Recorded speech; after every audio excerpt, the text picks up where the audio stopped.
Hello everyone, my self Avinash Madeshia, currently pursuing MBBS from PGI Azamgarh.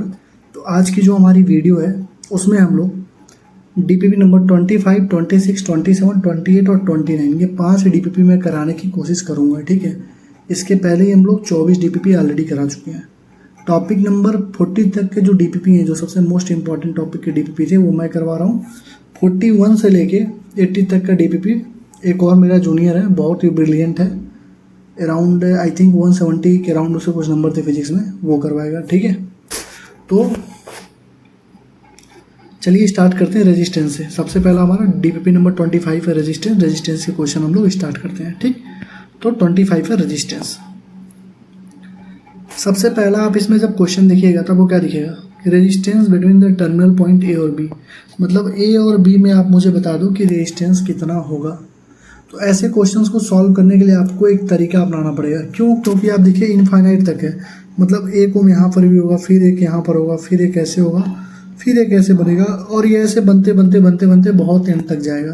तो इसको तो तुम सॉल्व ही नहीं कर पाओगे। अगर इस तरीके से देखो तो कोई बच्चा सॉल्व ही नहीं कर पाएगा। इसको करने का सबसे सिंपल तरीका क्या होता है, कोई भी टीचर तुमको सबसे सिंपलेस्ट तरीका यही बताता है, मैं भी वही बता रहा हूँ। हम क्या करते हैं, इस पूरे वाले पोर्शन को, ये जो पूरा पोर्शन, इसको हटाते हैं। क्या करते हैं, इसको हटाते हैं और क्या मान लेते हैं, R इक्विवेलेंट मान लेते हैं, R के बराबर। तो क्या मान लेते हैं, देखो R इफेक्टिव या R इक्विवेलेंट बोलो, R के बराबर मान लेते हैं। तो हमारे फिगर कैसे बन जाता है, ये फिगर हमारा बन जाएगा, ये 1 ओम है और ये 1 ओम है, फिर 1 ओम है, और ये पूरा जितना था वो क्या बन गया, R बन गया। ठीक, मतलब ये जो पूरा पोर्शन था, ये वाला पोर्शन, इसको हम लोग हटा के एक इसके पैरेलल में बस R लगा देते हैं और ये हमारा काम हो जाता है खत्म। ठीक है, अब सॉल्व कैसे करते हैं, ये देखो, ये 1 और R किस में है बताओ, 1 और R किस में है, पैरेलल में। तो क्या हो जाएगा बताओ, 1 और R पैरेलल में है, तो इन दोनों का क्या हो जाएगा, R इंटू 1 अपान R प्लस R+1। पैरेलल में ही तो होता है R1 R2 अपान R1 प्लस R2, दो लोग पैरेलल में होते हैं तो। और ये दोनों और ये किस में आ जाएंगे, सीरीज में। तो नेट रेजिस्टेंस क्या हो जाएगा, 2, एक और एक 2, और इसका पैरेलल में। तो ये हमारा क्या हो गया, R इफेक्टिव बोलो या R हम लोग बोल सकते हैं, R नेट हमारे पास ये आ गया। ठीक, अब इसको सॉल्व कर लो। R नेट भी हमारा R ही था ना, जो R इफेक्टिव था हमारा R के बराबर था, R हमने माना था। तो क्या हो जाएगा, देखो ये R है, ये 2 है, तो इधर आएगा तो क्या होगा, R-2। ये क्या हो जाएगा, R अपान R+1। इसको थोड़ा सॉल्व करो, R हो जाएगा R-2 और R+1, ये हमारा R की वैल्यू होगी। अब इसको सॉल्व करने के लिए क्या करना पड़ेगा तुमको, तुम खुद ही देख रहे हो क्वाड्रेटिक इक्वेशन बन रहा है हमारे पास, चिल्ला के क्वाड्रेटिक इक्वेशन बन रहा है। कैसे देखो, R और R क्या हो जाएगा, R² plus R minus 2R minus 2, क्या बनाइए, R² minus R minus 2 is equal to R। तो ये इधर सेंड करोगे तो मैं यहाँ पे सॉल्व कर रहा हूँ। ठीक है, साइड में थोड़ा सॉल्व कर रहा हूँ, तो क्या बनेगा, R² माइनस 2R, R और R देखो, ये R ये R, ठीक है, और ये -2 इक्वल टू 0। खुद ही देखो भैया, R² plus R -2 into R minus 2R और -2 ये तुम्हारा R के बराबर है, R² और ये बचेगा -R -2 इक्वल टू R, ये बचा ना। तो अगर तुम्हें क्या करना है, R इस R को इधर सेंड करो, इस R को इधर सेंड करो, इस पर 0 हो जाएगा। तो क्या बचा, R² minus 2R minus 2 equal to 0। ठीक, ये हमारा बन गया क्या, क्वाड्रेटिक इक्वेशन। अब क्वाड्रेटिक इक्वेशन सॉल्व करने का दो तरीका होता है, एक मिडिल टर्म को स्प्लिट करना, दूसरा होता है श्रीधराचार्य मेथड। तो ट्राई किया करो कि अगर देखो मिडिल टर्म स्प्लिट हो पा रहा है तो स्प्लिट कर दो, नहीं हो पा रहा है तो श्रीधराचार्य मेथड का यूज करो। तो श्रीधराचार्य मेथड क्या बोलता है बताओ, -b प्लस माइनस √d अपान 2a, ये होता है श्रीधराचार्य मेथड, होता है ना। -b क्या है, 2, तो क्या लिखेंगे, -2 और निगेटिव पहले से ही है, क्लियर, प्लस माइनस √d क्या होता है, d इक्वल टू होता है b² minus 4ac। Shridharacharya formula quadratic equation में पढ़ा जाता है। दो वैल्यू निकलती हैं, एक प्लस में आंसर आता है, एक माइनस में। माइनस वाले आंसर को हम लोग निगलेक्ट कर देते हैं। ठीक है, फार्मूला क्या होता है, -b प्लस माइनस √d अपान 2a, यही होता है ना। और d की वैल्यू होती है b² माइनस 4ac। ये तुम्हारा a है, ये b है, ये c है। तो बताओ b² क्या हो जाएगा, -2 का स्क्वायर कितना हो जाएगा, 4 -4 इंटू 1 इंटू -2, तो क्या हो गया, 4 माइनस 4 + 8 होगा ना यार, 8 12। यहाँ पे क्या हो जाएगा, डी की जगह क्या रखोगे 12 अपन 2 × 1, तो कितना हो गया -2 ± √12/2। क्लियर है। इसको सॉल्व कर लो, 2 से डिवाइड करोगे तो कितना आ जाएगा बताओ, 2 से डिवाइड करोगे कितना आएगा बोलो, माइनस माइनस 2 है ना तो +2 हो जाएगा। 1 ± √12/2।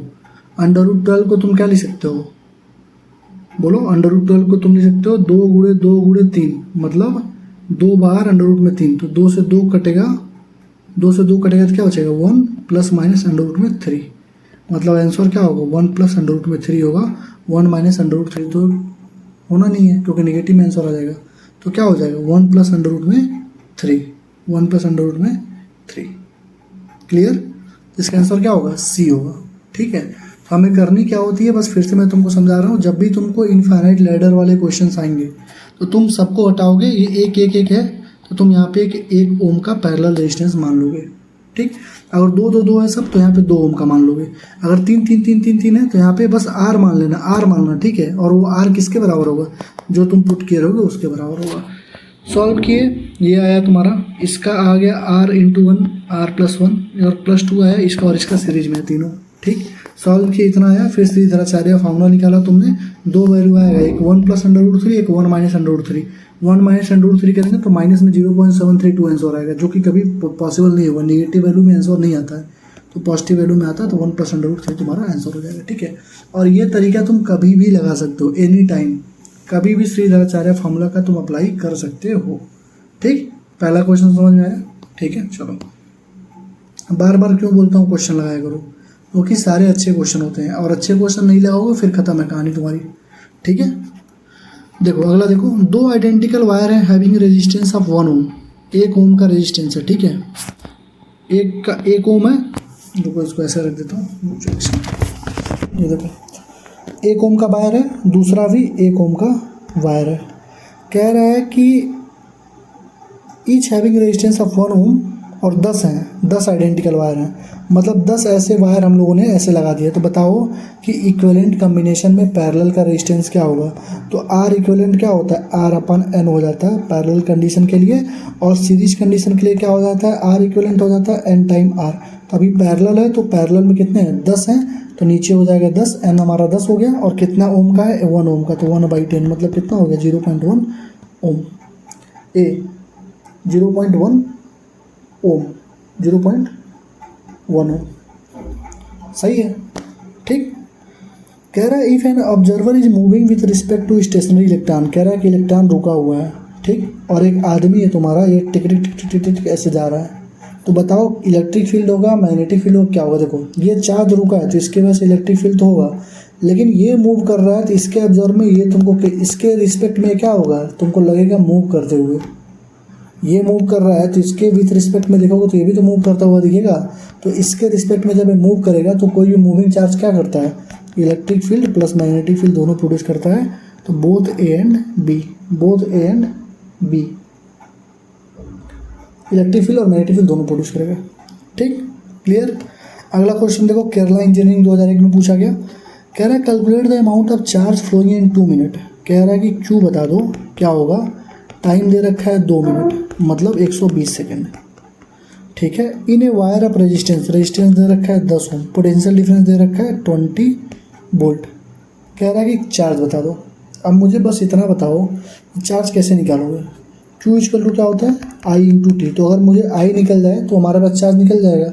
I कैसे निकालोगे, इसी को बोलते हैं रिवर्स टेक्निक मेथड। सबसे पहले सोचो Q हमको निकालना है IT, फिर I हमको निकालना है, I दिया नहीं है, I किससे निकलेगा V और R से, तो V = होता है IR, I हो जाएगा V/R। V कितना है 20 है, R कितना है 10 है, तो कितना हो गया 2, इसको पुट कर दिया 2, और टाइम हमारा हो गया 120 सेकेंड, तो कितना हो गया 240 बोला B B B B, चौथा है ना, चौथे का B, सही है।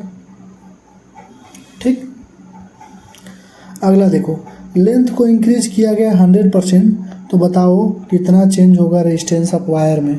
तो मैं तुमको क्या सिखाया हूँ 18 इंपॉर्टेंट टॉपिक 6 अवतार में, अगर लेंथ को n टाइम बढ़ाओगे तो रेजिस्टेंस एन स्क्वायर टाइम बढ़ जाती है। बताया था कि नहीं, बोला था ना। तो लेंथ को अगर तुमने 100 टाइम बढ़ा दिया, इसका मतलब पहले एल था अब 2L हो गया, तो कितने टाइम बढ़ाए हो, 2 टाइम। ठीक है, तो रेजिस्टेंस कितने टाइम बढ़ेगा, 4 टाइम। तो तुमसे पूछ रहा है कि कितना decrease in diameter of the resistance हुआ। Due to consequent decrease in the diameter change in the resistance, change in resistance कितना हुआ। अरे भाई लेंथ बढ़ाओगे तो डायमीटर कम हो जाएगी। अरे भाई पहले लेंथ इतना था, अब लेंथ तुम इसको बढ़ाओगे तो डायमीटर देखो पतली होगी ना ये तार। तो तुमसे कह रहा है कि रेजिस्टेंस में कितना चेंज हुआ। तो पहले रेजिस्टेंस कितना था, पहले रेजिस्टेंस था L, अब रेजिस्टेंस हो गया, पहले रेजिस्टेंस था R, अब हो गया 4R। कितना चेंज हुआ, 300% का चेंज हुआ। ये हो जाएगा। डायरेक्ट क्वेश्चन सॉल्व करना सीखो। मैं क्या बोला हूँ, अगर लेंथ एन टाइम बढ़ाते हो, लेंथ एन टाइम बढ़ाते हो तो रेजिस्टेंस एन स्क्वायर टाइम बढ़ती है। तो तुमने लेंथ को 100% बढ़ाया, मतलब L से 2L कर दिया, मतलब लेंथ 2 गुना बढ़ा, तो रेजिस्टेंस 4 गुना बढ़ेगा। तो पहले रेजिस्टेंस अगर R था तो अब रेजिस्टेंस हो गया 4 गुना। तो तुमसे वो नहीं पूछ रहा कि कितना हो गया, तुमसे पूछ रहा कितना चेंज आया। तो 4R में से R घटा दो, कितना आया, 3, मतलब 300% का चेंज आया। ठीक है, क्लियर है। तो 300% का चेंज आएगा। ठीक है, चलो। Diameter a wire of resistance R is elongated n fold, मतलब एन फोल्ड उसको इलांगेट कर दिया मैंने। पहले एल था अब इसको एन एल कर दिया गया। तो बताओ न्यू रेजिस्टेंस क्या होगा, एन स्क्वायर आर हो जाएगा। अभी बताया तुमको, जस्ट अभी ऊपर बताया हूँ। ठीक, क्लियर।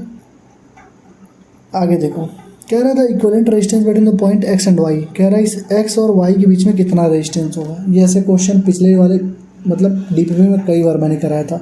ये देखो 3 और 7 10 हो जाएगा सीरीज में, फिर 10 और 10 पैरेलल में 5 हो जाएंगे, 5 और 5 10 हो जाएगा, और 10 और 10 कितना हो जाएगा, 5 हो जाएगा, 5 ओम हो जाएगा। अब तुमको भैया ऐसे तुक्का मार रहे हो क्या, फिर से समझो, फिर से समझो भाई, ऐसे क्वेश्चन कई बार करवा चुका हूँ, फिर से समझो। देखो ये 3 और ये 7 10 हुआ, क्योंकि दोनों किसमें, सीरीज में। ठीक, अब ये 10 और ये 10 पैरेलल में है तो कितना होगा, 5 हो जाएगा। ठीक, अब ये 5 और ये 5 फिर से सीरीज में है तो 5 5 10 हो गया, और 10 और 10 फिर से पैरेलल में तो कितना हो गया, 5 हो गया। तो कितना है आंसर, 5 ओम हो जाएगा। ठीक है, क्लियर, 5 ओम।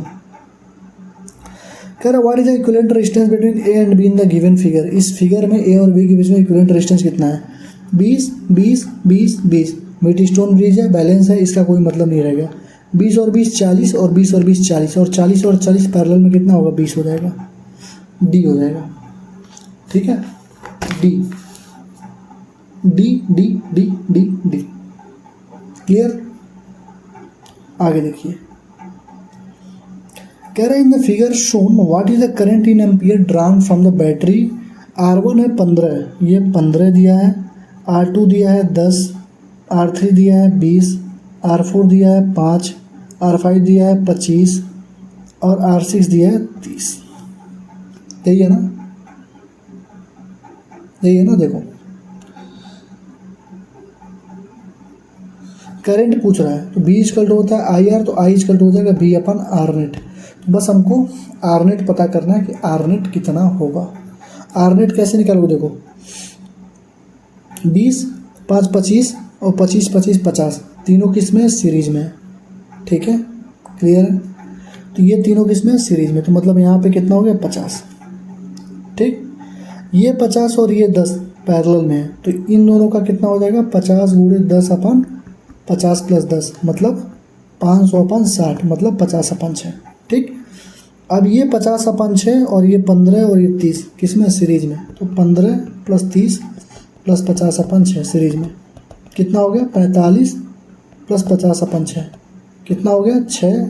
45 6 का कितना होता है, 45 दूना 90, तो 90 3 270 होगा ना, 45 6 6 5 30, 270 प्लस 50, तो कितना हुआ भैया,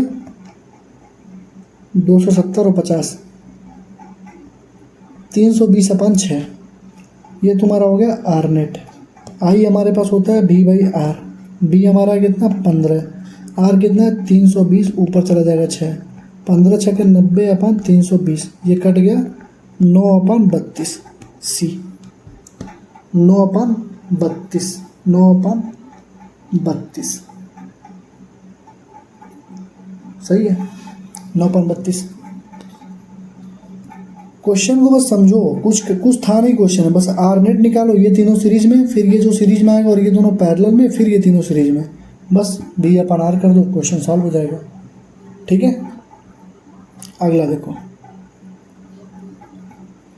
कह रहा है कि वायर ऑफ रेजिस्टेंस आर को स्ट्रेच करके उसके रेडियस को r/2 कर दिया गया। पहले एक रेजिस्टेंस आर था, उसको रिड्यूस करके r/2 कर दिया गया, तो बताओ उसका नया रेजिस्टेंस क्या होगा। तो मैंने तुमको क्या बोला था, जब लेंथ को n टाइम बढ़ाते हैं तो रेजिस्टेंस n² टाइम्स बढ़ जाता है। क्लियर। दूसरा एक इक्वेशन मैंने और तुमको लिखवा रखी थी कि अगर रेजिस्टेंस को तुम क्या करते हो, मतलब उसके रेडियस को, मतलब एरिया पे क्या होता है, एरिया के स्क्वायर पे डिपेंड करता है ना रेजिस्टेंस, तो रेडियस पे किस पे डिपेंड करेगा, रेडियस का क्या फार्मूला होता है, कोई भी एरिया निकालते हो तो πr² निकालते हो। जब एरिया के स्क्वायर पे डिपेंड कर रहा है तो रेडियस पे कैसे डिपेंड करेगा, r पे पावर 4 पे। तो मैंने क्या लिखवा रखा था कि जो भी रेडियस होता है वो 1 इनवर्सली प्रोपोर्शनल टू r पे पावर 4 पे डिपेंड करता है। तो यहाँ पे r/2 हो जाएगा, तो r' क्या हो जाएगा, 1/r/2 का पावर 4, मतलब 1/r पे पावर 4 और 2 पे पावर 4 16 चला जाएगा ऊपर, मतलब कितना हो गया 16 टाइम्स r हो गया। लो, ये छोटी छोटी चीज़ें बहुत ज़्यादा काम आती हैं जब क्वेश्चन सॉल्व करते हैं। देखो सारी चीज़ें काम आ रही हैं हमारे। ठीक है, तो क्या हो गया 16r हो गया। ठीक है, क्लियर है। तो 16r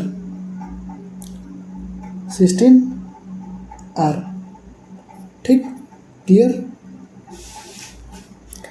A wire of certain material is stretched slowly by 10%, मतलब वायर था उसका लेंथ L था और उसको स्ट्रेच कर दिया गया 10% से, मतलब L प्लस 10% ऑफ L, मतलब L प्लस 0.1L, मतलब 1.1L कर दिया गया। 10% बढ़ाने का मतलब क्या हुआ, पहले अगर 100 रुपया था तो अब 110 रुपया हो गया।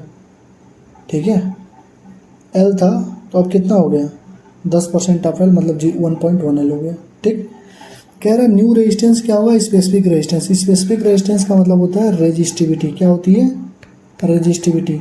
और रेजिस्टिविटी किसी मटेरियल की प्रॉपर्टी होती है, तो लेंथ बढ़ाने घटाने से इस पर कोई फर्क नहीं पड़ेगा, तो रेजिस्टिविटी अनचेंज रहेगी। तो 1.1 टाइम्स गलत, बोथ रिमेन द सेम गलत, 1.1 टाइम्स गलत, डी हमारा आंसर हो जाएगा। सॉल्व भी नहीं करना पड़ा। ठीक है, क्योंकि रेजिस्टिविटी इंटरनल प्रॉपर्टी होती है, किसी की इनहेरेंट प्रॉपर्टी होती है किसी मटेरियल की। तो तुम खुद से देखो कि जब स्पेसिफिक रेजिस्टेंस क्या होगा, अनचेंज रहेगा। तो 1.1 टाइम गलत, दोनों सेम तो कभी हो नहीं सकता क्योंकि रेजिस्टेंस तो चेंज होगी अगर लेंथ बढ़ाया हो तो। 1.1 टाइम गलत, एक बचा। अब बताओ 1.21 टाइम्स कैसे होगा। देखो लेंथ को तुमने कैसे बढ़ा दिया, 1.1 टाइम्स बढ़ा दिया, तो रेजिस्टेंस कितने टाइम बढ़ेगी, n² r टाइम, मतलब उसके n टाइम, मतलब 1.1 के स्क्वायर टाइम। तो 1.1 कितना होता है, 11 × 11 121 से 1.121 r हो जाएगी। देखो 1.21 टाइम्स बढ़ गई, तो 1.21 टाइम्स बढ़ गई है, 1.21 टाइम्स बढ़ गई है। क्वेश्चन नंबर कितना है, 10।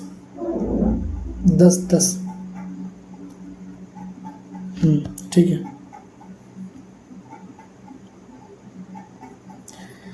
60 दिया है, 20 दिया है, 60-20 कर लो, 60-20 कर लो। अब 25 दिया है, 25-20 कर लो, ख़त्म है क्वेश्चन।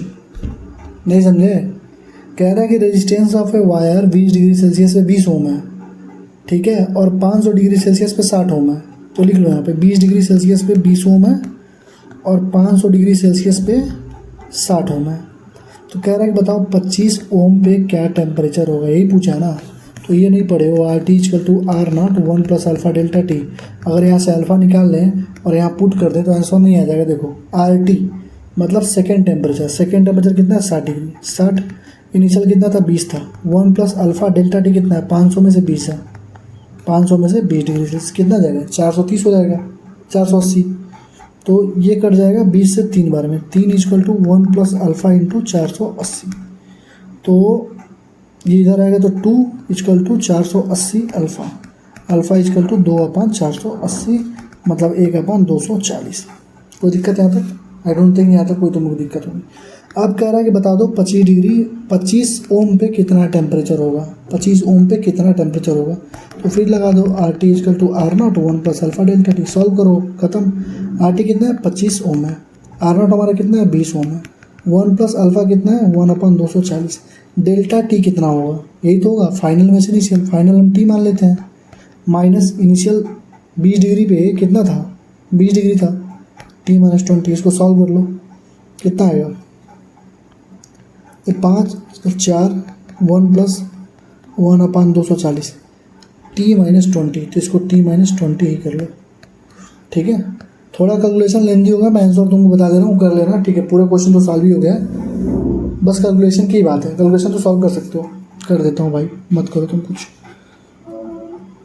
5 है 4 है, तो 5/4 कितना हो जाएगा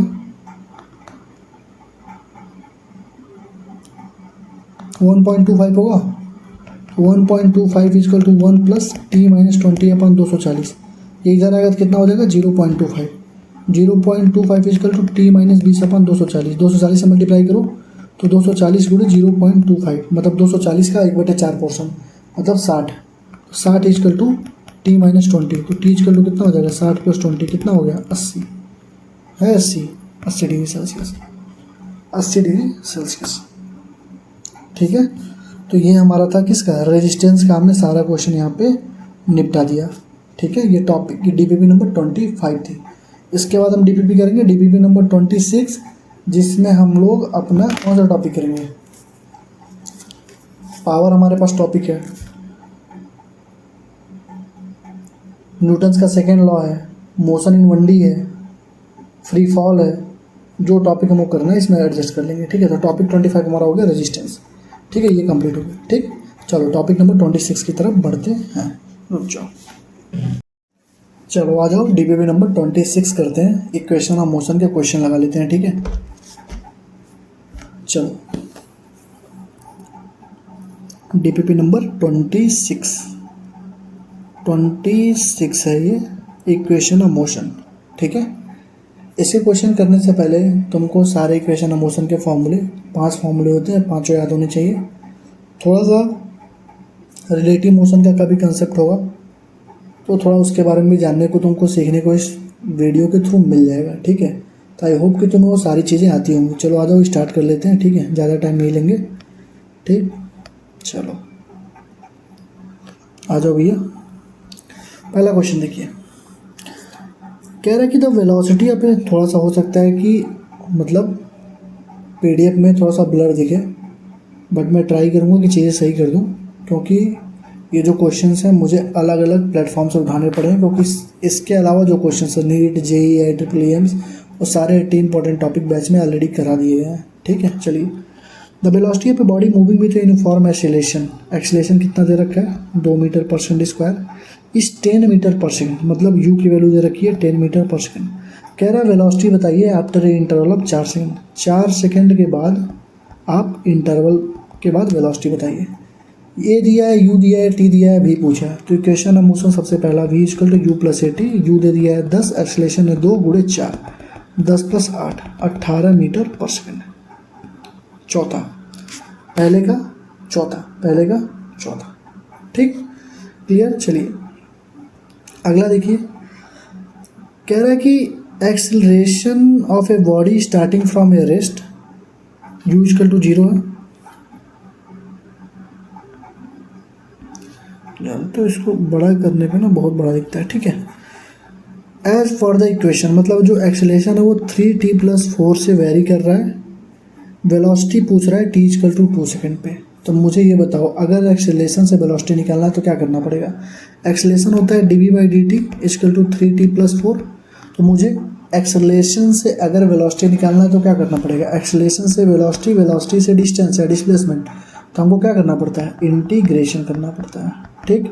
और डिस्प्लेसमेंट से वेलोसिटी, वेलोसिटी से एक्सेलरेशन, तो क्या करना पड़ता है, डिफरेंशिएशन करना पड़ता है, सबको पता है।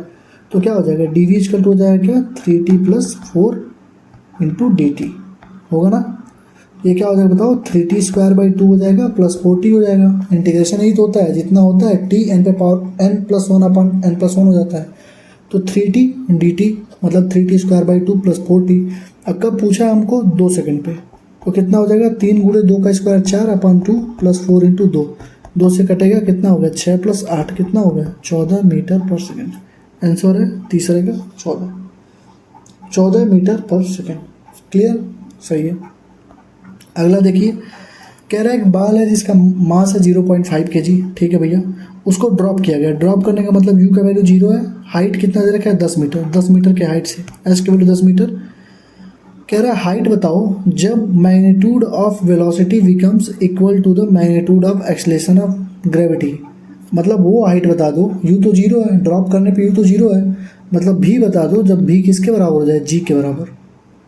अरे भैया magnitude of acceleration due to gravity के बराबर हो जाए, मतलब जी के बराबर हो जाए, मतलब भी की वैल्यू कितनी हो जाए 10 मीटर पर सेकेंड हो जाए।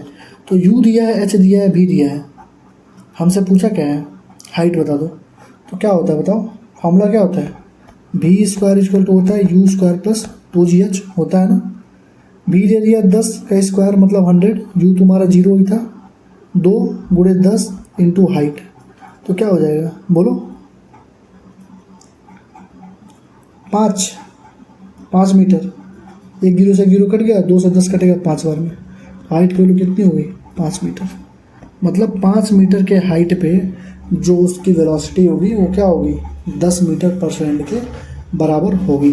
तो तीसरे का 5, तीसरे का 5, तीसरे का 5, सही है, सही है। अगला देखो, ये जेमेन 2019 का है, अभी इसको करवाता हूँ लास्ट में, ठीक है। पहले सारे क्वेश्चन कर लो तो इसको क्वेश्चन करने में आसानी हो जाएगी तुम्हारी, ठीक है। बेसिक कंसेप्ट बता देता हूँ लेकिन सॉल्व कराऊंगा लास्ट में, क्योंकि ये क्वेश्चन थोड़ा सा टिपिकल है और रिलेटिव मोशन का कंसेप्ट है। देखो क्या कह रहा है कि एक पैसेंजर ट्रेन है, लेंथ 60 मीटर है। एक पैसेंजर ट्रेन है जिसकी लेंथ कितनी है 60 मीटर है, ठीक। इसको मान लेते हैं ए, वो 80 किलोमीटर प्रति घंटा के रफ्तार से जा रही है। 80 किलोमीटर प्रति घंटे का मतलब हुआ 80 गुणे 5/18, मतलब 8 बच्चे 40, 400/18, मतलब 200/9 के मीटर पर सेकेंड रफ्तार से ये इधर जा रही है, ठीक। कह रहा है कि another train of length 120 metre travels at a speed of 30 kilometre per hour. एक और ट्रेन है, एक और ट्रेन है, मान लो जिसकी लेंथ कितनी है 120 मीटर है, वो ट्रेवल कर रही है कितने से 30 किलोमीटर पर आवर से, मतलब 30 गुणे 5/18, मतलब 150/18, मतलब 75/9 से, ठीक। वो ट्रेवल कर रही है 75/9 से। क्लियर है। कह रहा है कि रेशियो ऑफ टाइम टेकन बताओ जब वो सेम डायरेक्शन में मूव कर रहे हैं, जब वो अपोजिट डायरेक्शन में मूव कर रहे हैं, यही तो पूछ रहा है। तो टाइम इजकल टू क्या होता है, स्पीड इजकल टू होता है डिस्टेंस अपन टाइम, तो टाइम इजकल टू क्या हो जाएगा डिस्टेंस अपन स्पीड। सबसे पहली चीज़ तो ये है, डिस्टेंस दोनों के बीच में क्या होगी ट्रेन की, एक का 60 मीटर है, एक का 120 मीटर, तो टोटल डिस्टेंस कितनी हुई 180 मीटर, तो डिस्टेंस 180 मीटर हो गई। अब मेन खेला आएगा स्पीड के बीच में, क्योंकि जब वो दोनों ट्रेनें अगर सेम अपोजिट डायरेक्शन में चल रही होंगी, तो एक ट्रेन 5 मीटर से इधर आ रही है, दूसरी 5 मीटर से इधर आ रही है, दोनों कोलाइड कर देंगे, मतलब दोनों वेलोसिटी ऐड हो जाएगी, मतलब कितना हो जाएगा 10 हो जाएगा। और दोनों अगर सेम डायरेक्शन में जा रही हैं तो रिलेटिव वेलोसिटी कितनी हो जाएगी 0 हो जाएगी, ठीक। तो अगर अपोजिट में आ रही होंगी तो एक अगर 200/9 से आ रहा है और दूसरा 75/9 से आ रहा है, तो दोनों हमारा जुड़ जाएगा, ठीक है। और अगर दोनों सेम डायरेक्शन में चल रही होंगी, जैसे पहले क्वेश्चन में पूछा है कि ratio of time taken by passenger जब सेम डायरेक्शन में है, तो ये दूसरा वाला केस होगा, ये पहला वाला केस होगा। सेम डायरेक्शन में होंगे तो क्या हो जाएगा, घटा देंगे, खत्म है कहानी, ठीक। सॉल्व कर लो यार, 275/9 हो गया, 3 से घटेगा क्या, चलो अभी देख लेंगे। और 200 में से 75 घटाओगे तो कितना आएगा 125/9। ये दो हमारा केस बना। तो पहला T1 हो जाएगा तुम्हारा 180 बाई स्पीड, पहला क्या हो जाएगा 125, ऊपर चला जाएगा 9। T2 कितना हो जाएगा 180/275, ऊपर चला जाएगा 9। T1:T2 पूछा है, देखो 9 से 9 खत्म, 180 खत्म, तो 1/125, 1/275, 275/125, 275/125 किससे कटेगा, 5 से काटते हैं, 5 से काटेंगे 25 बार में, इसको 5 से काटेंगे 50 25 और ये 55 बार में, ये 11 बार में 5 बार में, 11/5 डी, 11/5 डी, 11/5 5 5 5 सही है। समझ रहे हो ना क्या किया हूँ? जैसे दो ट्रेन अगर अपोजिट डायरेक्शन में आएंगी तो जुड़ेंगी ना वेलोसिटी। जैसे तुमने देखा होगा कि तुम सामने से दौड़ के आ रहे हो, तुम इधर से दौड़ते हुए आ रहे हो, कोई चीज़ इधर से दौड़ते हुए आ रही है, तुम दोनों टक्कर करोगे, बहुत तेज़ तुमको चोट लगेगा। लेकिन तुम भी इधर जा रहे थे, पीछे से कोई जाकर टक्कर मारेगा तो उतना तुमको चोट नहीं लगेगा। लेकिन दोनों अगर आमने सामने भिड़ोगे, 10 मीटर से रफ्तार से तुम आ रहे हो और 10 मीटर की रफ्तार से ये आ रहा है, तो दोनों लड़ेगा तो 20 मीटर हो गया ना, 20 मीटर की रफ्तार को लाइट करेगा, तो उस टाइम पे तुमको ज़्यादा चोट लगेगी एज कम्पेयर टू अगर सेम डायरेक्शन में हो तो वही यहाँ पे किया गया है भैया। 200/9 75/9 इसको जोड़ा गया है और इसको घटाया गया है। ठीक, क्लियर है? चलो, थोड़ी सी एलर्जी वाली प्रॉब्लम हो गई है, धूल धक्कड़ में, घर से बाइक से चलाया था मैं इसके वजह से। देखो कह रहा है बताओ वेलोसिटी वर्सेस डिस्प्लेसमेंट ग्राफ इस AT का क्या होगा। अब देखो बहुत सारे बच्चे पता क्या करते हैं, वो क्या कर जानते हो, A और T अगर ऐसे दिया है तो इसका VT ग्राफ कैसे बनेगा, ऐसे बनेगा, सिंपल सी बात है।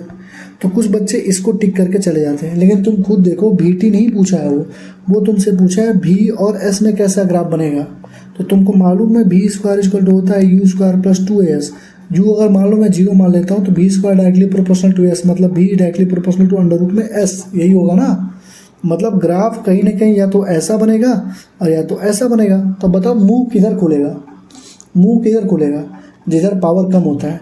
तो V√S का मतलब हुआ VS पे पावर 1/2, इधर पावर 1 है, इधर 1/2 है, तो मुंह किधर खुलेगा, जिधर पावर कम होता है। तो पावर कम S की तरफ है तो मुंह किधर खुलेगा, इधर खुलेगा। मतलब आंसर क्या होगा, 3 होगा। ये आंसर नहीं होगा, पहला आंसर नहीं होगा। पहला आंसर कब होता, जब T होता तब होता, ठीक है, जब T दिया होता तब होता पहला आंसर। लेकिन अभी हमारा क्या है, यस है, तो आंसर हमारा क्या होगा, 3 होगा। आंसर हमारा क्या होगा, 3 होगा। ठीक,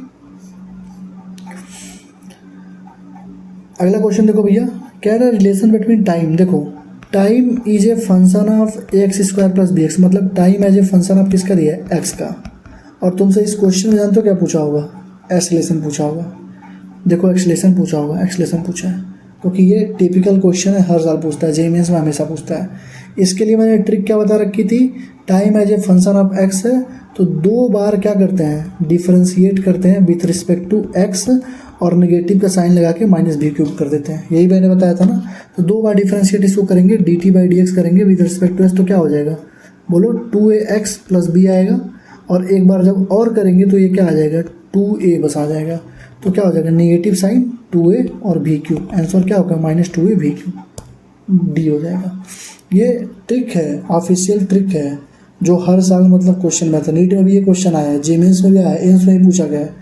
तो ट्रिक लगाने का तरीका क्या होता है, जब भी time as a function of x है उसको 2 बार डिफरेंशिएट करो with respect to x, negative का साइन आगे दो और b³ कॉर्नर पे लगाओ पीछे, आंसर आ गया -2a b³, -2a b³। सही है। अगला देखो, कह रहा है इनिशियल वेलोसिटी यहाँ पे पार्टिकल इज 10 मीटर/सेकंड, u का वैल्यू दे रखा है 10, रिटार्डेशन दे रखा है, मतलब एक्सीलरेशन दे रखा है -2, रिटार्डेशन का मतलब negative acceleration -2। Distance move by particle in 5th second, तो 5th second, 6th second, 10th second, उसके लिए SNS का फॉर्मूला क्या होता है बताओ, u + a/2 2n-1। u कितना है, 10 है, प्लस a कितना है बताओ, a कितना है, 2, लेकिन -2 है तो -2/2, और 2 × 5 - 1, n की वैल्यू 5 है ना, 5th सेकेंड पूछा है, तो क्या हो जाएगा 10 - 1 × 2 × 5 10 - 1 9, तो 10 - 9 कितना हो गया, 1, मतलब 1 मीटर का वो डिस्टेंस कवर करेगा, 1 मीटर का डिस्टेंस कवर करेगा, 1 मीटर का डिस्टेंस कवर करेगा। क्लियर है, सही है।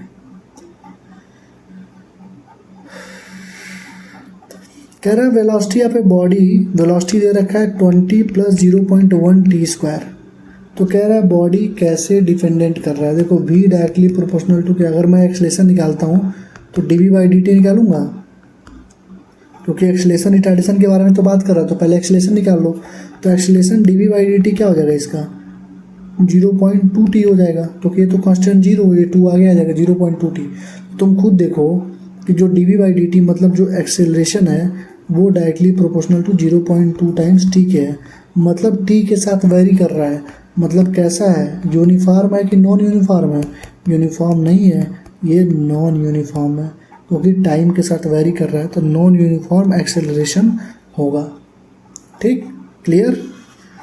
ये देखो भैया, initial velocity of a particle u and the acceleration f is given by at, acceleration दे रखा है at, तो कह रहा है कि बताओ कि कौन सा रिएक्शन वैलिड है। वेलोसिटी पूछा ना, वेलोसिटी क्या होती है बोलो? एक्सेलरेशन होती है क्या, dv/dt, तो वेलोसिटी क्या हो जाएगी, a इंटू डी टी, यही तो होगी।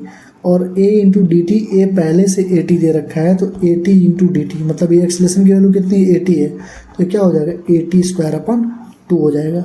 और हमको मालूम है v = u + at होता है, तो हमारा u क्या हो जाएगा, u + 80²/2। दूसरा v = u + 80²/2, क्वेश्चन नंबर कितना है, आठवां का u + 80²/2, u + 80²/2, u + 80²/2, सही है, ठीक है। लो देखो, ये क्वेश्चन दे रखा है कि बॉडी स्टार्ट करिए ओरिजिन से, एक्स एक्सिस में जा रही है, इस तरीके से जा रही है कि जो velocity is given by 4t³ - 2t, what is the acceleration of particle when it is 2 metre from the origin. जब x की वैल्यू 2 है तो एक्सेलरेशन तुमको बताना है। लो भैया, सारे बच्चों के लिए होमवर्क है, आंसर तुम लोग नीचे कमेंट सेक्शन में बता देना मुझे, ठीक है। कई बार इस तरीके क्वेश्चन ऊपर, जितने वेलोसिटी से एक्सेलरेशन, एक्सेलरेशन से वेलोसिटी, कई बार ये क्वेश्चन तुम कर चुके हो, तो तुम मुझे आंसर बता देना। मैं आंसर की इसके लिख देता हूँ, आंसर इसका कितना आएगा, इसका आंसर आएगा 10वां का डी, 10वां का बी, 22 मीटर पर सेकंड इसका आंसर आएगा। सब लोग को कमेंट सेक्शन में बताना है और सॉल्व करके बताना है। चीटिंग करोगे, अच्छा क्वेश्चन है, गुड क्वेश्चन है, बहुत अच्छा क्वेश्चन, तो चीटिंग मत करना। अगर तुमसे लगे तो लगे, नहीं तो अगले वाले में तुम मुझे बोल देना कि भैया आप एक्सप्लेन कर दो, मैं एक्सप्लेन कर दूंगा, ठीक है। अच्छा क्वेश्चन, कुछ है नहीं, वेलोसिटी दे रखा है टाइम के फंक्शन में, पहले यहाँ से तुमको निकालना पड़ेगा एक दूसरी क्वांटिटी, फिर दूसरे से तीसरी क्वांटिटी निकाल के तुमको सॉल्व करना पड़ेगा एक्सेलरेशन के लिए, वेलोसिटी के लिए, एक्सेलरेशन के लिए। क्लियर है? इसका आंसर हो जाएगा इसका आंसर हो जाएगा बी, ठीक है। चलो,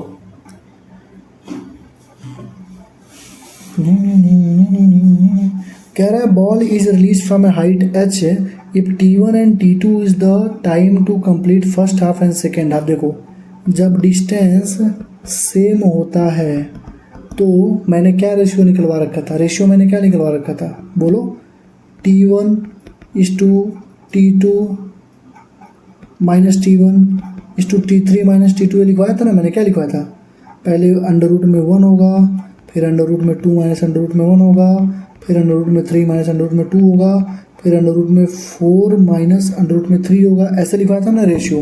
तो तुमसे t1/t2 ही तो पूछा है, तो 1/√2 -1 हो जाएगा, तो t2 क्या हो जाएगा, √2 - 1 × t1 हो जाएगा, तो क्या हो जाएगा, d हो जाएगा।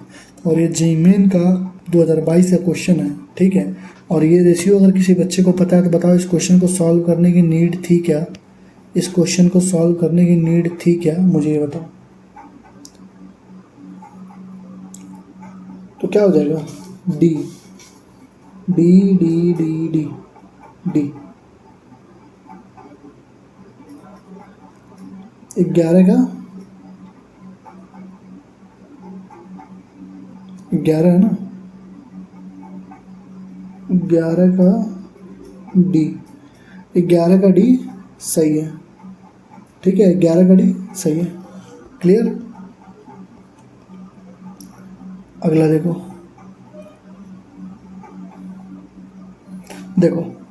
कह रहा है कि वेलोसिटी एंड टाइम ग्राफ दे रखा है, वीटी ग्राफ दे रखा है।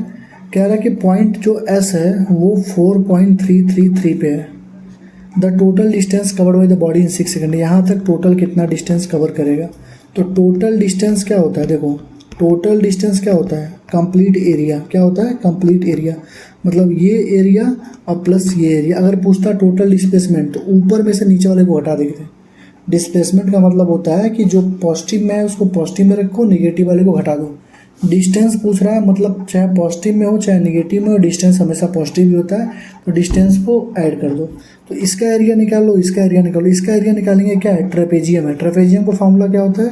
Half into sum of parallel side into height होता है, प्लस ये ट्राइंगल है तो ट्राइंगल का होता है half into base into height.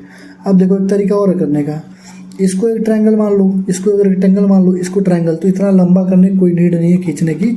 तुमको ट्रेपेजियम का फॉर्मूला मालूम है, half into base of parallel side into height होता है। तो half into base sum of parallel side, तो पैरेलल साइड कितना है? एक पैरेलल साइड ये है, कितना है? 4.33 प्लस एक पैरेलल साइड ये है, कितना है? 3 में से 2 जा 1 इंटू हाइट। हाइट कितनी है भाई? देखो हाइट कितनी है? 4 प्लस हाफ इंटू बेस। इसका बेस देखो कितना है? 6 से बेस कितना है इसका? ये 6 था, ये 4.33 था, तो 6 माइनस 4.33 इसका बेस हो गया। हाइट कितना है? 2 तक है, 2 है। सॉल्व करो, आंसर देखना अपने आप आएगा। हाफ इंटू ये 5.33 into 4 plus half into 6, calculator use कर लो, ठीक है, ज़्यादा आसान पड़ेगा। 6 माइनस 4.33 1.67 इंटू 2। सॉल्व करो भाई, 2 से 2 खत्म हो गया, 2 से 2 बार में ये कितना हो गया? 6 10.66 प्लस 1.67 कितना हो गया? 10.16 10.66 12.33 तुम्हारा आंसर होगा। 37/3 कितना होगा? 12.33 होगा। डी तुम्हारा आंसर हो गया, ठीक है। तो बस तुमको क्या देखना है इसमें कि जब भी तुमसे ऐसे क्वेश्चन पूछता है वो क्या, बोलो फिर से क्या, जब तुमसे एरिया पूछा, टोटल डिस्टेंस पूछा, तो टोटल डिस्टेंस क्या होगा? इसका एरिया प्लस इसका एरिया। टोटल डिस्प्लेसमेंट पूछता है तो ये एरिया में से इस एरिया को तुमको घटाना पड़ता। ये चीज़ तुमको ध्यान रखनी चाहिए, ठीक है। तो हमें क्या समझ में आया यहाँ से? ये इसमें से इसको जोड़ देंगे तो हमारा टोटल एरिया आ जाएगा, ठीक है। चलो आ जाओ, डीपीपी नंबर 27 करते हैं। 25 हो गया, 26 हो गया, 27 करते हैं। 27 में न्यूटन्स का सेकेंड लॉ है, उसके सारे क्वेश्चन निपटाते हैं हम लोग जल्दी जल्दी, ठीक है। बहुत आसान होता है। फॉर्मूला याद हो, बेसिक कंसेप्ट याद हो। Normal equal to M G plus A कब लगेगा, एम जी माइनस ए कब लगेगा। बस ये सारी चीज़ें जो छोटी छोटी चीज़ मैंने पढ़ा रखी है, वो अगर किसी बच्चे को याद हो तो ये सारे डीपीपी के क्वेश्चन तुम बहुत आराम से लेके बना सकते हो, ठीक है। चलो आ जाओ, डीपीपी नंबर 27 है, ठीक।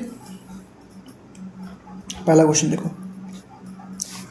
कह रहा है गन है जिसका मास है 10 किलो। मतलब एक गन है जिसका मास क्या है, कैपिटल लिख देता हूँ 10 किलो, ठीक। 4 बुलेट पर सेकंड छोड़ता है। मतलब ये जो गन है उसमें से 4 बुलेट पर सेकंड निकलती है, क्लियर। और एक बुलेट का मास कितना है? 20 ग्राम। मतलब m का वैल्यू कितना है? 20/1000 kg, मतलब 0.02 kg, ठीक। और वेलोसिटी जब निकलती है तो कितनी होती है? 300 मीटर पर सेकंड होती है। कह रहा बताओ फोर्स कितना रिक्वायर्ड होगा। तो फोर्स यूज कर लो, क्या होता है बताओ? फोर्स क्या होता है? Mass into acceleration. एक्सलेशन तो देने रखा है, तो एक चीज़ से और निकाल सकते हो, क्या? मोमेंटम से। न्यूटन का सेकेंड लॉ पूरा मोमेंटम पे ही डिपेंड होता है। तो फोर्स का दूसरा फॉर्मूला क्या होता है? dp/dt, मतलब mv/dt। और m कितना है? मास कितना है बताओ? 0.02 kg है, लेकिन इसको 4 से मल्टीप्लाई करना पड़ेगा। क्यों? क्योंकि पर सेकंड 4 बुलेट छोड़ रहा है, ठीक है। वेलोसिटी है 300, टाइम कितना है? 4 बुलेट पर सेकंड मतलब 1, तो कितना हुआ? 4 3 12 दूना 24 न्यूटन। 24 न्यूटन, 24 न्यूटन, सही है, ठीक है। अरे भाई बुलेट पे फोर्स कैसे निकालोगे? मास इंटू एक्सलेशन होता है, फॉर्मूला एक होता है dp/dt। तो dp/dt से कर निकाल लो। मोमेंटम इज कर लो, क्या होता है? dp का मतलब मोमेंटम, और मोमेंटम का फॉर्मूला क्या होता है, मास इंटू वेलोसिटी। मास दिया है, वेलोसिटी दिया है, बस मास को 4 से मल्टीप्लाई करना है क्योंकि 1 सेकंड में 4 बुलेट छोड़ रहा है। ठीक, अगला देखो, कह रहा है एक बॉय है stand on the begging machine inside a lift. एक लिफ्ट है, देखो एक लिफ्ट है, उसके अंदर एक बच्चा है और एक लिफ्ट पे बेगिंग मशीन पे खड़ा है। When the lift is going downward, जब लिफ्ट नीचे एक बार जा रही है, और when the lift moves upward, एक बार लिफ्ट ऊपर जा रही है। तो पहले केस में जब नीचे जा रही होगी G/4 से जा रही है, तो मशीन रीडिंग शो कर रहा है 30 kgf का। मतलब नॉर्मल क्या होता है जब नीचे जाती है, तो mg - a होता है। तो mg - a होता है मतलब कितना है, मास m रख लेते हैं, g माइनस एक्सलेशन G/4 मतलब 3G/4, 3mg/4। क्लियर है, ये नॉर्मल है और इसकी वैल्यू कितनी दे रखी है, 30 kgf दे रखी है। मतलब 3 से कटेगा 10 बार में, 10 चौको 40, मतलब 40 हो गया mg की वैल्यू, यहाँ से निकला पहले से। दूसरे केस में जब ऊपर जाएगा तो नॉर्मल की वैल्यू क्या हो जाएगी, mg+a हो जाती है ऊपर जाने पे। ठीक, तो mg+g/4 मतलब m और 5g/4। और हमको मालूम है कि 5/4 और mg की वैल्यू 40 पहले से थी, 4 से कटेगी 10 बार में, कितनी हो गई, 40 kgf आ गई, सी हो जाएगी।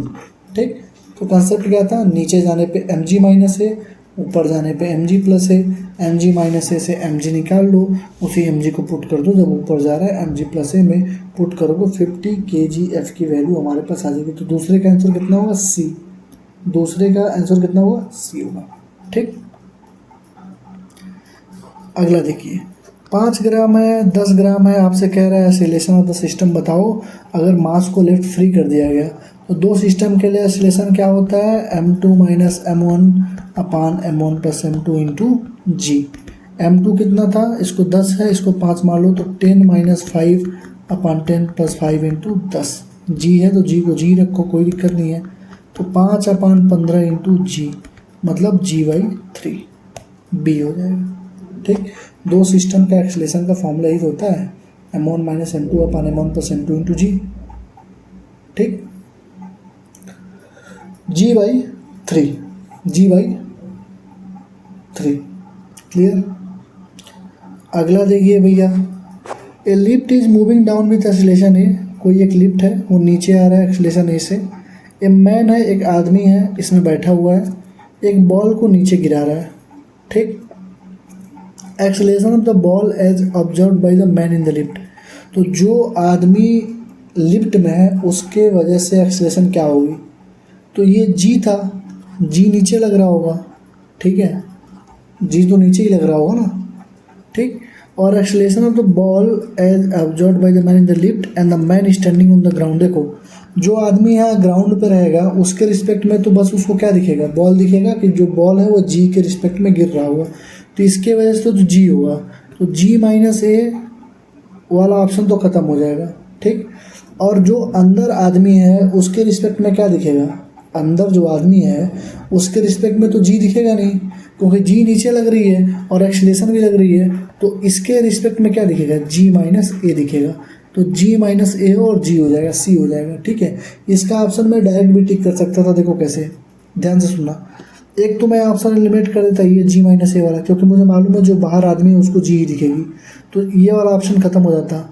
और जो इसके वजह से होता वो तो जी कभी होती नहीं, क्योंकि एक्सीलरेशन उसके अंदर भी है, वो अंदर खुद ही है और लिफ्ट डाउन जा रही है, तो इसके वजह से जी कभी होती नहीं, तो ये वाला ऑप्शन तो खत्म हो जाता। पहला ऑप्शन तो पहला और दूसरा खत्म, और ए के बराबर तो कभी होती ही नहीं, तो आंसर एक ही बच रहा था, g-a इंटू जी बच रहा था।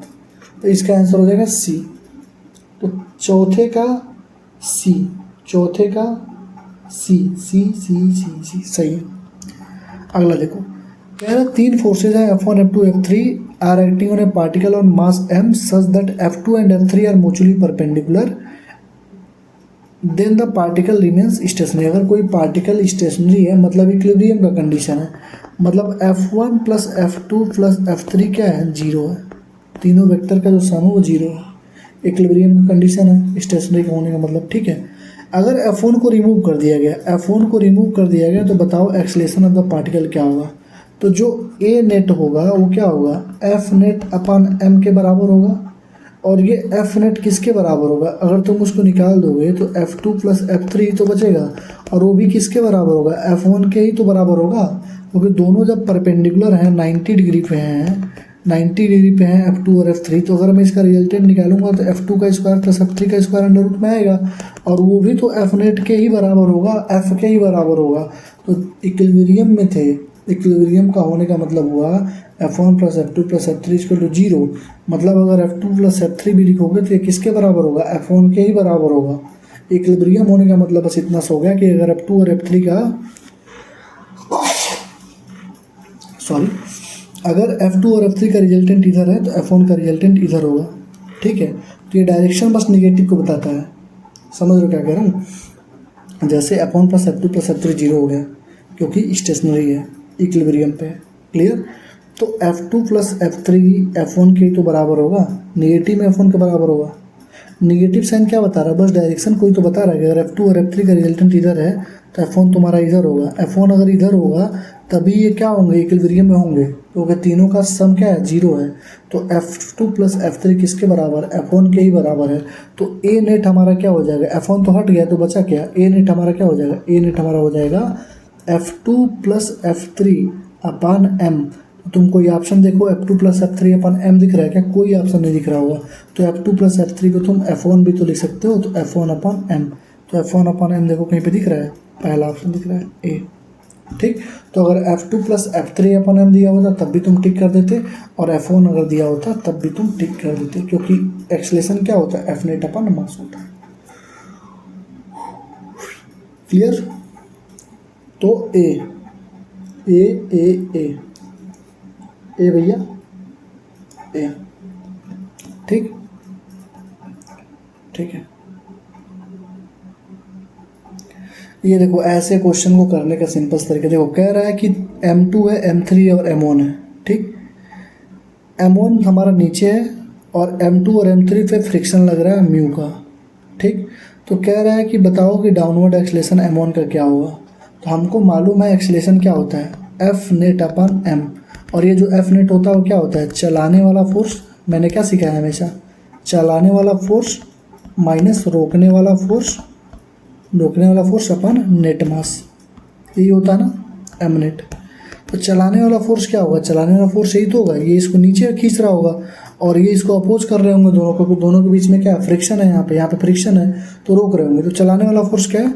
M1G, और रोकने वाला फोर्स कौन है? M2 और M3। तो क्या लिखेंगे? Mu M2 plus M3 into G अपन नेट मास 3M, क्योंकि M1 इंटू M3 M के ही बराबर है। और मैंने म्यू से मल्टीप्लाई क्यों किया?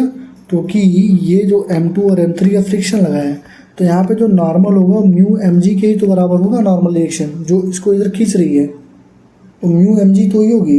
रोकने वाला फोर्स क्या होगा? म्यू mg होगा। तो म्यू mg होगा तो दो मास है M2 और M3, तो M2 प्लस M3 मैंने लिख दिया।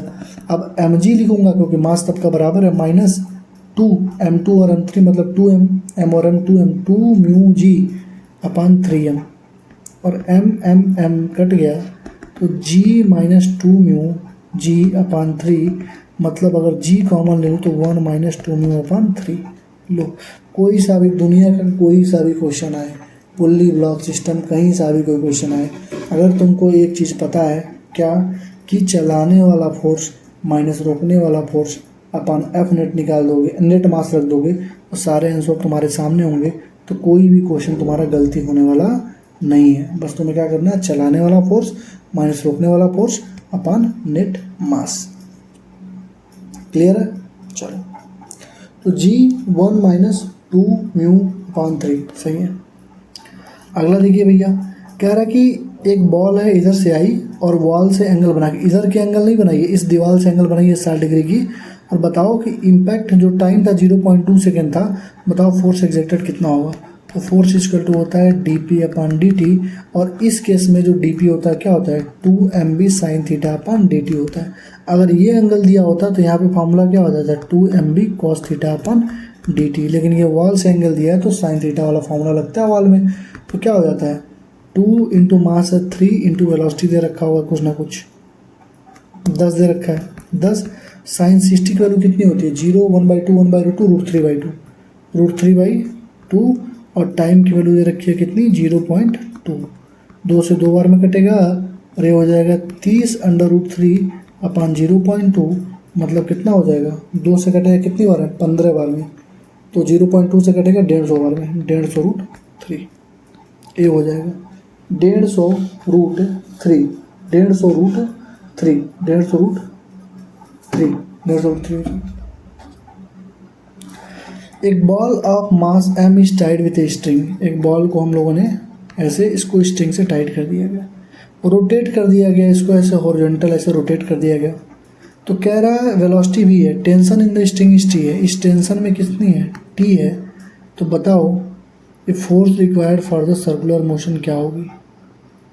तो भाई यार इसमें force required for the circular motion क्या होगी, कोई भी बॉल अगर लेके ऐसे रोटेट कर रहे हो तो किसके वजह से रोटेट कर रही है, सेंट्रीपिटल फोर्स के वजह से तो रोटेट कर रही है। और टेंशन स्ट्रिंग में टी है वो किसके बराबर है mb² r के ही तो बराबर है। वही जो तुमसे पूछ रहा है कितना फोर्स रिक्वायर्ड है mb² r mb² r सही है, उसी की वजह से तो रोटेट कर रहा है भाई। टेंशन घुमा रहे हो तो जो mb² r लग रहा है उसी की वजह से जो टेंशन जनरेट हो रहा है उसी टेंशन की वजह से तो रोटेट कर रहा है वो, तो mb² r ही होगा। ठीक है, और ये NCERT का ही क्वेश्चन है। ठीक है, NCERT के एक्सरसाइज में ये क्वेश्चन दे रखा है। ठीक, अगला देखो, दो फोर्स हैं P एंड Q। P है 2F, Q है 3F at an angle theta angle पे है। ठीक, अगर फोर्स Q को हमने डबल कर दिया तो रिजल्टेंट भी डबल हो गया। तो पहले इसका रिजल्टेंट निकालो, तो रिजल्टेंट क्या होगा P का स्क्वायर मतलब 2F का स्क्वायर, A का स्क्वायर प्लस B का square plus 2AB cos theta, यही होता है ना।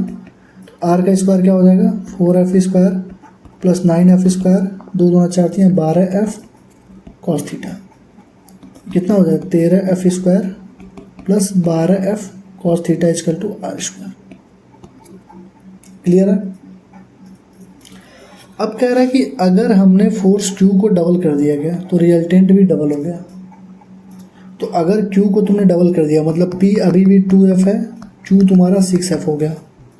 ठीक, डबल किया तो रिजल्टेंट अब क्या हो जाएगा, रिजल्टेंट R स्क्वायर हो जाएगा, कितना हो जाएगा 2R स्क्वायर। 2R स्क्वायर की जगह क्या रखेंगे हम लोग A का स्क्वायर मतलब 2F का स्क्वायर प्लस B कितना है 6F का square plus 2 into 2F into 6F into cos theta होगा। ये कितना हो जाएगा 4R स्क्वायर इक्वल टू 2 दूना 4F square plus 6F square मतलब 36F स्क्वायर प्लस 2 दूना 4 6 24F कॉस थीटा। ठीक है, अब देखो ये हमारा ये पहला इक्वेशन बना, ये दूसरा इक्वेशन बना ना। जो क्वेश्चन है बोला मैं बस वही कर रहा हूँ। R स्क्वायर की जगह इसको पुट कर दो तो 4R स्क्वायर है, तो 4 इंटू R स्क्वायर की जगह रखो 13F square plus 12F cos theta, ये किसके बराबर होगा 4F square plus 36F square मतलब 40F स्क्वायर। देखो भैया 4R स्क्वायर की जगह मैंने ये पुट कर दिया और 4F और 36 कितना हो जाएगा 40F square plus 24F cos theta. Solve कर लो, अभी कॉस थीटा वैल्यू आ जाएगी 13 चौक को 52F स्क्वायर प्लस 12 चौक को 48F कॉस थीटा, ये 40F square plus 24F cos theta.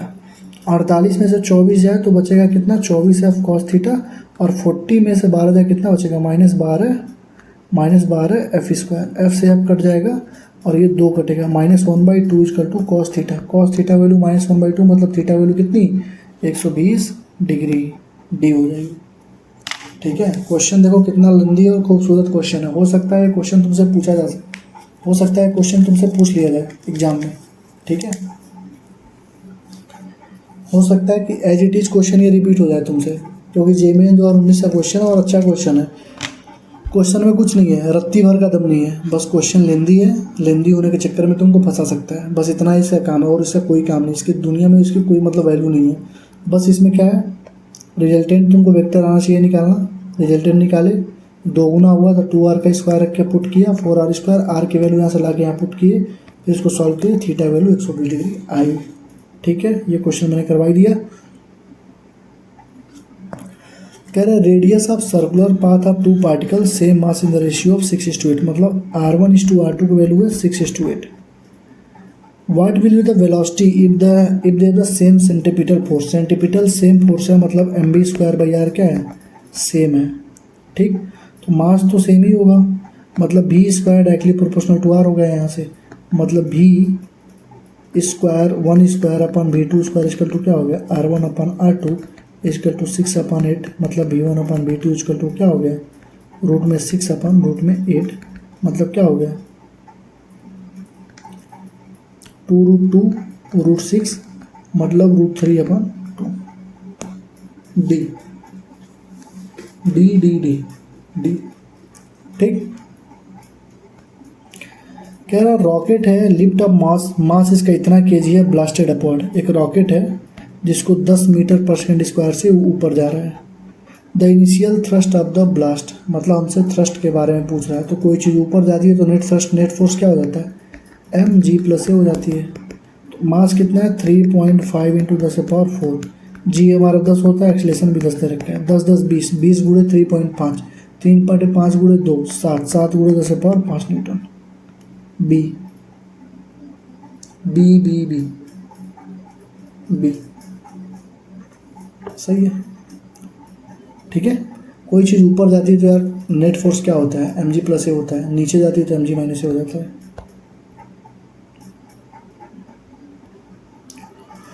कह रहे हैं mass of 10 kilo is suspended vertically by a rope from the roof, सही बात है भैया, रूप से इसको हम लोगों ने ऐसे सस्पेंड किया है। कह रहे when horizontal force is applied on the roof, जब इस पे हॉरिजॉन्टल फोर्स हमने अप्लाई कर दिया तो अब इसका फिगर बन गया ऐसे, ठीक है। और एंगल बता रहा है ये कि कितना हो गया, 45 डिग्री का एंगल इसने बना लिया, ये बना ना। At the root point if the suspended mass, जो मास है अगर इक्विलिब्रियम पे है, मान लो यहाँ पे आ गया और इक्विलिब्रियम पे है, तो फोर्स तो अभी भी यहीं लगा था। अगर ये 45 है, ये कितना होगा 45 होगा, तो ये कितना होगा F cos 45 डिग्री, और ये क्या होगा F sin 45 डिग्री, यही तो होगा। तो ये जो F cos 45 डिग्री है वो किसके बराबर होगा, नीचे mg के बराबर होगा। तो अगर मैं लिख दूँ यहाँ पे F cos 45 degree equal to mg, F cos 45 value होती है 1/√2, तो 1/√2 इक्वल टू mg, मास है 10 10 100, मतलब F की वैल्यू 100√2। कोई दिक्कत है, कोई दिक्कत नहीं है। टेंशन की वैल्यू होगी, ठीक है, टेंशन लगेगी ना, ये इधर टेंशन होगी तो ये टेंशन होगी, F नहीं होगी, सॉरी F तो ये है ना, ये टेंशन होगी, गलती कर दिया हूँ। ये देखो फोर्स तो यहाँ लग ही गया है, अगर ये टेंशन यहाँ पे है तो इधर कितना होगा T cos 45 डिग्री, इधर कितना होगा T sin 45 डिग्री, और नीचे mg, मतलब हमको दिख रहा है कि T cos 45 डिग्री जो है mg के बराबर है, मतलब T × cos 45 1/√2 100 के बराबर हो गया, 10 × 10, m की वैल्यू 10 है, g की वैल्यू 10 है, तो T इक्वल टू हो गया 100√2, ठीक है। और T sin 45 डिग्री फोर्स के बराबर होगा, तो T sin 45 degree equal to force के बराबर होगा, टेंशन हमारा 100√2 है, sin 45 की वैल्यू 1/√2 होती है, फोर्स के बराबर होगा, √2 से √2 कट गया, फोर्स कितना आ गया 100 न्यूटन आ गया, क्या हो गया बी हो गया तुम्हारा, 100 Newton is the answer, 100 Newton is the answer, ठीक। कह रहा है कि एक मास है इतना, रेस्ट पे subjected to a force 0.3 I cap, 0.4 J negative में, माइनस में 0.4 J कैप, वेलोसिटी पूछ रहा है 6 सेकेंड बाद।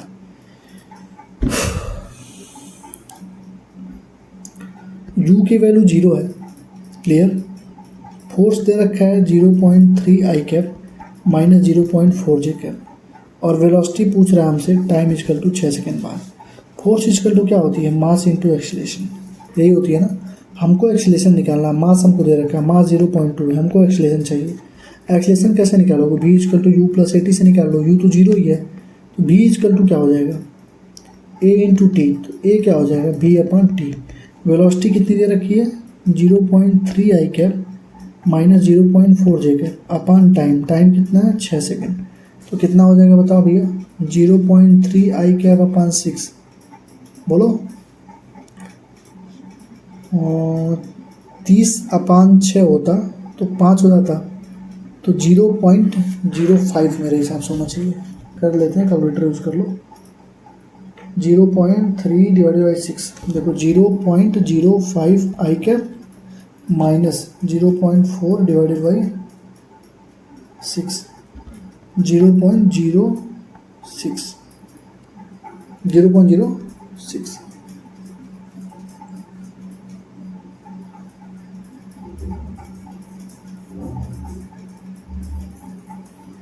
गलती हो रहा है क्या?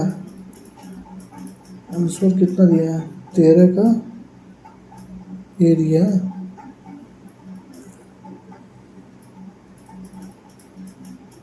एक्सलेशन तो निकाले हैं यार हम लोग।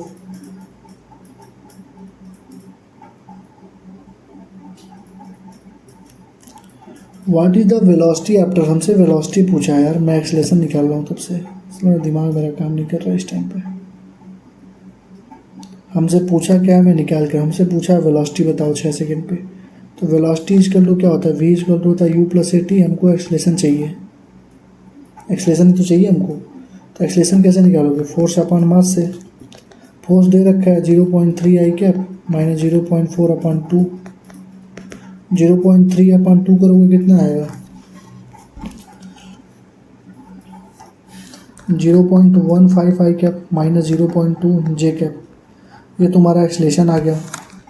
अब 0.15 आई कैप माइनस 0.2 जे कैप इंटू टाइम तुम्हारा 6 दे रखा है, 15 6 के 90, मतलब 9 आई कैप माइनस 1.2 नहीं 12 जे कैप।